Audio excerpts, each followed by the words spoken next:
The night Declan Marsh pulled his train into Belmont station at 2:17 a.m. and found a man bleeding on the platform, he told himself it was just another Chicago Friday, and he was wrong about that in every way that mattered.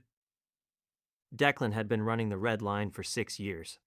6 years of the same tunnel smell, concrete dust and ozone and something metallic that never quite had a name.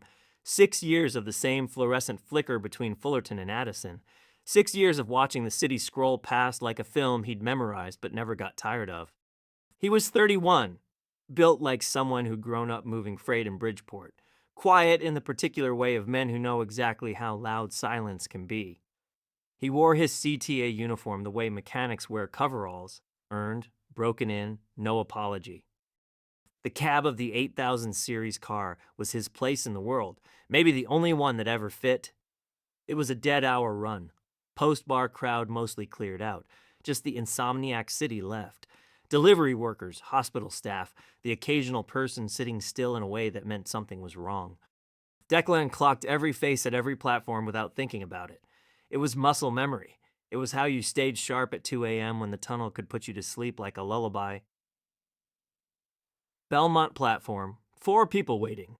1 woman with scrubs under an open coat, 2 guys in bear's gear, and a man sitting on a bench with his head tipped back and his left hand wrapped in what looked like a wadded-up denim jacket, soaked through at the palm. Declan stopped the train. He opened the doors. He watched. The man with the injured hand didn't move toward the doors. He wasn't trying to board. He was just sitting there, jaw set, the posture of someone who has decided to hold it together and is succeeding through sheer stubbornness. The woman in scrubs had already crouched down in front of him, talking to him in the low, even tone of someone who does this for a living. But here's the part nobody tells you about the Red Line at 2 a.m. Declan shouldn't have left the cab. CTA protocol is clear. A medical incident on the platform means you call it in, you hold the train, you wait for emergency services. You do not abandon the operating position. You do not go out on the platform. You have never, in 6 years, done anything that wasn't in the manual. He keyed his radio, called it in. Then he stepped out of the cab. The bench was maybe 30 feet from the cab door. He covered it in 8 seconds. The woman in scrubs looked up when she heard his boots on the platform. She had dark eyes, the kind that assess fast, and she was already measuring him before he said a word. CTA, he said stupidly, gesturing at the uniform. I noticed, she said. Not unkind, just precise. His name is Theo. He works at the bar 2 blocks up. Broken glass, deep laceration, palm side, between the 3rd and 4th metacarpals. He needs sutures, not a Band-Aid. How long for EMS? Called it in 30 seconds ago. 6 to 8 minutes this time of night. Okay. She adjusted the pressure on Theo's hand. Theo, for his part, looked like a man trying to be invisible, failing. Do you have a first aid kit? Cab, hold on. When Declan came back with the kit, she'd already improvised a pressure wrap from the denim jacket and her own scarf. She looked at the kit, pulled out the trauma dressing without hesitation, and went to work. Neat, fast, economical. The movements of someone who doesn't waste motion, because in her world, motion costs time and time costs people. You're a nurse, Declan said. ER, she said, not looking up. Northwestern Memorial, finishing a double. She paused. I'm Ira, by the way, Ira Vasquez. Declan Marsh. She finally looked up. 30 seconds of eye contact. The platform hummed. Somewhere in the tunnel, the southbound train announced itself as a low vibration in the floor. You didn't have to come out here, she said. No, Declan said, I know. Wait, don't miss this next part, because it's when things got complicated. EMS arrived in 7 minutes. They took Theo. Ira answered their questions in the same clipped, precise way she'd spoken to Declan. GCS intact. Mechanism of injury, estimated blood loss, time of improvised compression. The paramedics wrote it down. They looked at her with the professional respect that people in the same ecosystem give each other. When the ambulance left, Ira stood up, gathered what was left of her scarf, ruined, and looked at it for a moment with no expression at all. I like this scarf, she said. I'm sorry. Don't be, She folded what was left of it and tucked it in her bag. He's going to be fine. That's what the scarf was for. She looked at the train. The 4 passengers who'd been waiting had boarded when Declan came back. They were watching from inside the car with the mild, uninvested curiosity of people who have seen everything Chicago can produce and have stopped finding it remarkable. The doors were still open. You going north or south? Declan asked. North. Loyola stop. I'm parked near the hospital annex. She looked at him. Is that going to be a problem? He thought about it. He thought about the manual. He thought about 6 years of running trains by the book, and about the way she'd looked at him for 30 seconds on the platform without filling the silence with anything unnecessary. Only if you make it 1, he said. She boarded the train. Now, pay attention here, because this is the part that doesn't show up in anyone's job description. The red line north of Belmont is elevated, which means for stretches between Addison and Wilson, the train comes up out of the tunnel and runs above the street, and you can see the city proper.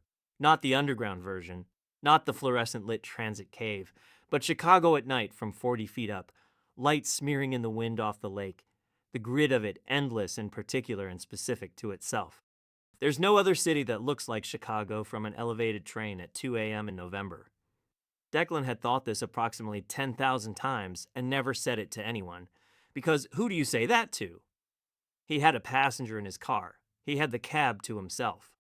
The passengers were visible through the door window as indistinct shapes, and Ira was, he checked once in the reflective glass of the cab window, sitting near the front, not looking at her phone, looking out the window at the city going past. He didn't make any decision. That's what he would tell himself later, and it was mostly true. What happened was that the train came up into the open at Addison, and the lake wind hit the car with a sound like a held note. And Declan cracked the cab intercom, not the passenger announcement channel, just the front car speaker, quiet enough that only someone sitting close would hear, and said, Sheridan Curve in about 90 seconds. If you haven't seen it, look northeast. 15 seconds of silence, then, on the cab side window, a knock. He turned. Ira was standing at the cab door, 4 feet away, looking at him through the glass with an expression he couldn't name. She held up her hand. Not a wave, more like a question. Declan unlocked the cab door. This was also not in the manual. She stood in the cab doorway. Regulations required him to tell her to return to the car. He did not do this. And they watched the Sheridan Curve together in silence as the train leaned into the elevated bend, and the city spread itself out to the northeast, and the lake was a darkness beyond the lights, enormous and lightless and permanent. You're right, she said, after. About what? I don't know. You didn't say anything. A pause. But you're right. Here's what Declan didn't know yet, and this is where the story turns. Ira Vasquez had been in Chicago for 3 years. He found this out in pieces over the next 40 minutes of the northbound run, which should have taken 18.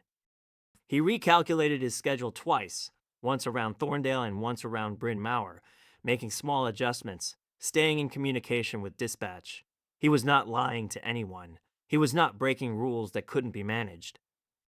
He was being precise and deliberate, and he was doing it because the man in his doorway was describing what it was like to work a double shift in the Northwestern Memorial ER on a Friday night in November, and Declan could not make himself tell him to sit back down. Ira had grown up in Pilsen, had gone to nursing school at UIC, had done 2 years in the ED at Stroger before transferring to Northwestern for the trauma program. He was 29. He'd lived alone for the past year and a half by choice, after a relationship that he described in 3 sentences and didn't elaborate on. You don't have to explain it, Declan said. I know. Ira looked at the tunnel wall coming up as they dropped back underground at Lawrence. I'm explaining it because you didn't ask. Declan thought about that. The tunnel closed around the train. I have a thermos in the back of the cab, he said. Coffee. It's been there since 95th Street, so it's... Give me the thermos, Ira said. The coffee was terrible. They drank it anyway. Ira's hands were steady when he held the thermos cup. The same hands that had wrapped Theo's palm on the Belmont platform, the same hands that had assessed the trauma kit without wasted motion, steady and specific, and belonging to someone who had practiced being calm until it became the truth of him. Declan noticed the hands. He noticed other things too, in the way you notice things when you're trying not to make it obvious that you're noticing them. The tiredness around Ira's eyes that didn't reach his voice, the way he held himself even sitting down, the exact quality of his attention, full and direct when engaged, completely absent when not. No performance, no management, just presence. But the thing that actually broke Declan open. Don't skip this. They were between Wilson and Sheridan on the return segment, Declan running south now after the Loyola layover, when dispatch called about a track irregularity flag at Howard. Standard procedure, reduced speed, visual assessment, report. Declan slowed the train and ran the check, eye on the rail alignment indicator, talking to dispatch in the clipped language of someone who knows the protocol in his sleep. Ira, still in the cab doorway, was quiet through all of it. Not anxious, not impatient, not filling the space with questions or reassurance. When Declan finished with dispatch and the all clear came through, Ira simply said, "That was smooth." 6 years, Declan said. "I know, you can tell." A pause. "I've been in enough situations where the person running things either panics or performs. You did neither." Declan was quiet for a moment. "What did I do?" "You just did the thing," Ira said. "No drama. No look at me. Just the thing." He looked at him sideways. "I respond to that." The train moved south. The tunnel lights made a rhythm on the walls. "You should know," Declan said after a while, "that I'm gay." "I know," Ira said. "Pay attention to what happened next, because this is the part that's hardest to explain." The train pulled into Loyola, Ira's stop. He'd overshot it once already. Declan had simply continued south rather than announce it, and Ira had let him, which was its own kind of answer. Now the platform came up and Declan slowed the train and the doors opened. Ira didn't move for a moment. "I work most Thursdays," he said. "Double. Catch the red line around 2:15, 2:30. "I run this line Thursday nights," Declan said. "I know." Ira looked at him. "Same bench?" "Same bench." Ira stepped off the train. He stopped on the platform and turned back once. Not a wave, just looking. The same 30-second assessment he'd given Declan on the Belmont platform, except this time Declan could see his face, and the expression on it was nothing like evaluation. It was the expression of someone who has decided something. The doors closed. The train moved. Declan ran the rest of the shift on autopilot. When he pulled into the yard at 4:50 a.m. and did his end-of-service walkthrough, he found a folded piece of paper tucked under the wiper of the cab windshield. A phone number, no name. Underneath it, in small, deliberate handwriting. "You were right about the curve." "How?" "You haven't told me to go back to my seat." Declan laughed. It surprised him. It was a real laugh, not the polite kind, not the social function kind, and it came out before he could manage it, and Ira heard it and smiled. And for a moment, the cab was just two people laughing at 3 a.m. above the city, and it was unreasonably good. Now here's where most people would say the story starts, but they'd be wrong, because what came next wasn't a beginning. It was a deepening. The relationship that Declan and Ira built across the next 11 months was not made of grand gestures. It was made of Thursdays. Of the two, 17 northbound. Of the same bench at Belmont, which became a kind of landmark, a private geography that existed only in the two of them knowing it. Ira started bringing the coffee. Declan started timing his layover at Loyola. Nobody asked questions. Nobody needed to. The city moved around them, and they moved inside it with a specific awareness of each other that required no announcement. There were conversations. Long ones conducted in the particular intimacy of a moving train. The cab doorway, occasional 2-minute stops on the platform before Declan had to run. Ira talked about medicine the way Declan talked about trains, from the inside without romanticism. The work was brutal and exact, and sometimes beautiful, and mostly about showing up. They disagreed about the Cubs, agreed about deep dish, were exactly split on whether Chicago winners were character building or just punishing. They never resolved it. What they built was trust. Not the kind that's given in a moment, the kind that's confirmed in dozens of small ones. The way Ira never asked Declan to bend a rule for sentiment. The way Declan never pretended the work wasn't real. The way they developed a check-in, sometime in the second month, almost by accident. You okay? I keep being. Me too. 3 lines, not profound, not romantic, just honest. And honesty, between two people who dealt in the real world for a living, was more intimate than poetry. This is where I need you to slow down with me. March. The kind of Chicago March that has given up trying to be spring and is just openly hostile about it. Ira called him at 1:45 a.m., which had never happened before. I'm at Northwestern, Ira said. I'm fine. I need you to know I'm fine first. Okay, Declan said. He was in the yard. He sat down on a bench in the break room. We had a bad one tonight. Pause. Really bad. Okay. I can't talk about it specifically. Another pause. Longer. I kept thinking about the curve. The Sheridan curve. The way the city looks from up there. Declan was quiet. I'm going to catch the 2:17, Ira said. I know you're probably already running. I just wanted to say. I'm running, Declan said. I'll be at Belmont at 2:14. 3 seconds of silence. Okay, Ira said. When Declan pulled into Belmont at 2:14 a.m., Ira was on the bench. Not the injured hand bench, a different one, close to the platform edge, where you could feel the air move when the train arrived. He had his coat collar up and his eyes closed and his hands in his pockets, and he looked like a man trying to feel something simple. The doors opened. Ira boarded. He came to the cab. He didn't say anything. Neither did Declan. The train ran north, and at Addison it came up into the open air.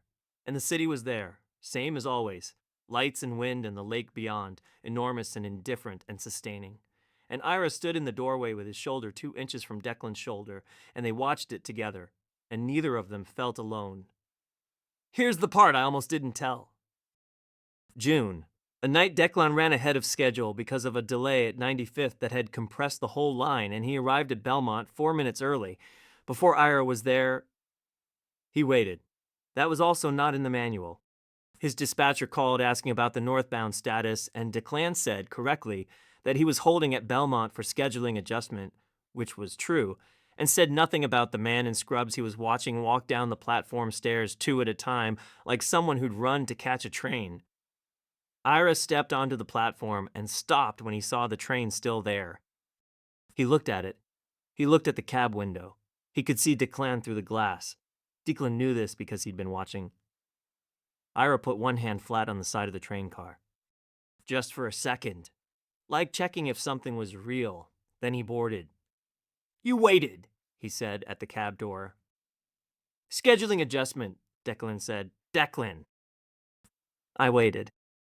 Ira stepped into the cab, closer than the doorway. Close enough that Declan could see exactly how tired he was, and that it wasn't the bad tired. It was the stripped-down, transparent tired of someone who has put down everything unnecessary. I've been trying to figure out the right way to say this, Ira said. You don't have to figure it out. I know, but I'm going to anyway because that's how I am. He took a breath. I think about you every Thursday. I think about you on the days that aren't Thursday. I came back to this line before I ever needed to, the first week I had a shift change, and I sat on that bench on my day off and took the red line north and got off at Loyola and walked around for an hour and went home. He paused. I don't do things like that. I know, Declan said. I want to be deliberate with you. I don't want to rush it and I don't want to miss it. Ira looked at him. You okay with that? Yeah, Declan said. You okay? Ira almost smiled. I keep being. Me too. The train ran north. Above Addison, the city opened up. Lake and light and the Sheridan curve. And for a moment, they were just 2 men standing very close together in a cab above the city, foreheads nearly touching in the vibration of the train. And the city below them was Chicago in June, and it was specific and real. And theirs What the CCTV above platform A7 at Howard Station recorded at 3:06 a.m. on a Thursday in July. A northbound train arrived on time. The cab door was already open before the train stopped. An anomaly. A man in CTA uniform stood at the door. A man in scrubs walked down the platform. They met at the cab door. The man in scrubs held out his hand. Not a handshake, an offering, palm up. The operator looked at it for 1 second, then he took it. The doors closed. The train ran north. The platform went quiet. The footage was flagged by automated systems as a protocol anomaly and reviewed by a supervisor who watched it 3 times and wrote in the log. No action required. Scheduling compliant. No harm observed. He was not wrong about any of that. He was also watching a man hold another man's hand on an elevated platform above Chicago at 3 in the morning, which was, regardless of protocol, unreasonably beautiful. And the supervisor, who had run trains himself for 11 years before he moved to oversight, understood this without writing it down. Some things are in the manual. Some things are true anyway. That was the night Declan understood what was happening, what had been happening for 11 months. Not a revelation, more like looking at something you've been looking at for a while and finally stopping to name it. He didn't name it out loud. Not yet. That was fine. Some things need the right platform.